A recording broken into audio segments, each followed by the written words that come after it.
Hello, Slotcar fans. This is going to be video 2 of my dabbling into building my own type slot cars using the universal chassis, or a couple of different universal chassis that are available pretty readily. And I'd like to give a quick shout out to Clearwater 124. I can't remember the guy's name over there, but it was kind of seeing his videos that gave me the last kick in the butt to get my feet wet with this. And it's kind of like, I guess, the next level when you've been doing all the other stuff I've already been doing. So we got to get into this too. I think this is going to be a lot of fun. But I started off with a H&R chassis that I showed you in the previous video. And I really haven't done anything more with that since then, because I ordered up a couple of different brand chassis. There's basically only 2 chassis that are available, or should I say readily available. One is the H&R chassis, and this other one is the Scale Auto brand. And this is a quick look at the Scale Auto. I'm going to bring this back and tell you more about it later. But what you see in front of you right now, when I went over to the hobby store, not the hobby store, but to the slot car track to see about getting some taller tires or taller wheels for that one that I showed you in the last video, this Ferrari that I'm working on. Because the stock wheels and tires that came in the kit are slightly larger than the wheels that come on the chassis. And that was kind of bumming me out, because you can see how big these holes are on the wheel well. Kind of want to fill that up. This is what the tires from the kit look like. So they're just a little bit bigger. Not a whole lot. I've got it in front of there, so that's probably not a good way to look at it. But yeah, it's a little bit bigger. It's not a huge difference, but it was kind of bugging me. So I wanted to see if I actually could get some larger tires, and it turned out I could. So I got some slightly larger wheels and tires to use with this chassis, with this body, and so that's going to be interesting. We'll put all that stuff together.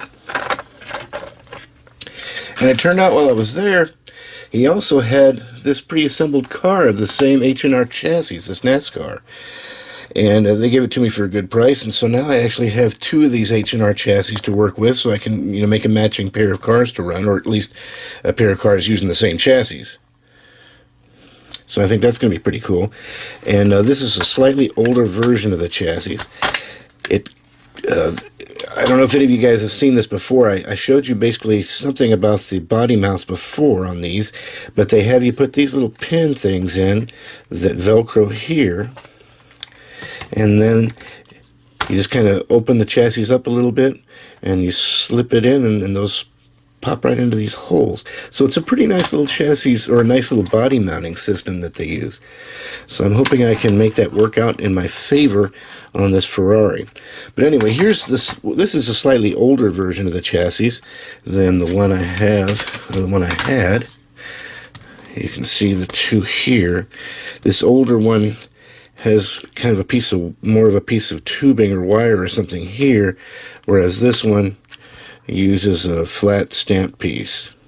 But other than that, they're very similar, and it looks like they're nicely adjustable. It's going to be it'll be fun to see what I can come up with these things. So far we have that Ferrari that I'm going to be messing with, and now we have this stock car too. But the reason I held up on doing that Ferrari is because I was waiting on this to come in, because I wanted to see what these chassis looked like and see if the wheel size on these was bigger already, so I wouldn't have to buy any others. And well, the wheel size is actually slightly smaller than the H&R, so it looks a little bit even more awkward. Still not bad, not terrible. It's certainly usable, but I may go with the H&R on this. Excuse me, got some allergies acting up. But now to get to some things that are interesting. With the H&R chassis, it is not a magnet-style chassis at all. This is a magnet-less chassis. It didn't come with any magnets. The chassis is made out of metal. I guess about all the magnet pull you're going to get is coming from the motor, if you're lucky. But it's a nice, sturdy, and pretty heavy-duty feeling chassis. I think these things are going to hold up. One thing I notice also is that, the way the chassis comes together right in this area, most likely it's going to be a little tricky to put a digital chip in here. I mean, you may end up having to remove these screws, maybe, and solder everything together at the right length to where it's no longer adjustable or readjustable, and try to, to make this area flat. I'm not sure. I haven't, like I said, I haven't really looked at it too much, but it doesn't look that easy to me. It looks like it's possible with some cobbling. And once again, no magnets, and it looks like it's going to be difficult to install, or at least, take some manufacturing to install the digital chip if you wanted to go that route. Now here is the Scale Auto chassis, and this is made out of, some kind of compound material, whatever, plastic resin, fiber type stuff. Feels pretty strong and sturdy, though. I mean, it feels nice. It's got some interesting cutouts here, so you can do some different things to make this rear pod have a little bit of movement separate from the rest of the chassis, to give it a little bit of suspension, which I think is pretty interesting. And I believe they sell some different kits to do some other stuff with that, too. But the thing that I thought was the most interesting is that the Scale Auto cars come with magnets. They come with 2 magnets. And I don't know if you can see this. There's one right underneath the rear axle here that my thumb's pointing to. And there's another one up in here. With that wire. Another one right there in front of the motor, too. And man, these things are pretty doggone strong. I don't know if you can probably hear it. I mean, it's really pulling. And look what happens. I mean, it almost wants to pick up the track. Yeah, there, if you pick it up from the back, it'll pick up that whole section of track. These may be stronger than Carrera magnets. These cars may actually stick better. Who knows? But I guess maybe they give you this much magnet so you have your choice. You can, take some away or add some to it, whatever you need to make it suit your needs. But I found that pretty interesting. It's definitely a departure from these other ones, like I say, that have absolutely no magnets. So this has really got some pull. Now, a lot of people take their magnets out too, so that wouldn't really matter to them. But if you were the kind of person that wanted to use magnets, then this chassis, your Scale Auto chassis, already comes with magnets, and they're pretty strong. You may be able to take one out or whatever, however you want to do it to make it run the way you want to. The other bonus that I see about this Scale Auto chassis is if you wanted to go digital, it looks a lot easier with this chassis. It almost looks like they've got it set up so that you could easily put a Carrera or one of the other brand, the Scale Electrics. They have those Scale Electric chips for digital also. And this looks like it's almost set up with kind of a universal piece in here that you can remove or, put your other stuff in.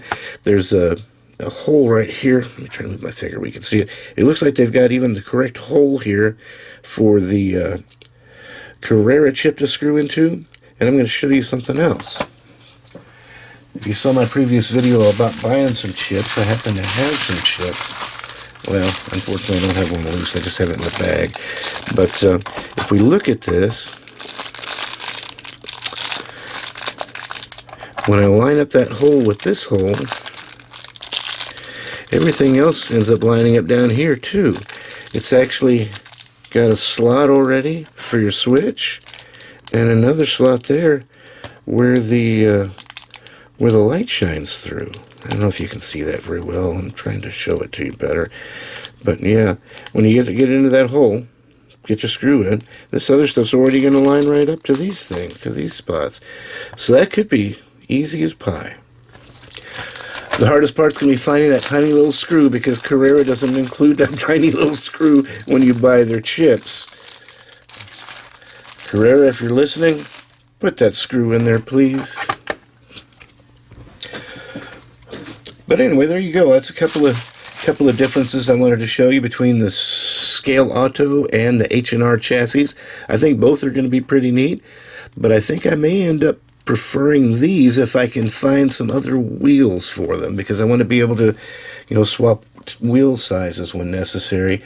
And so far, I've only been able to find them for the H&Rs. But we'll see. There's more research to do and some building and cobbling, and we'll see what happens. Hope you guys enjoyed it. Thanks for watching.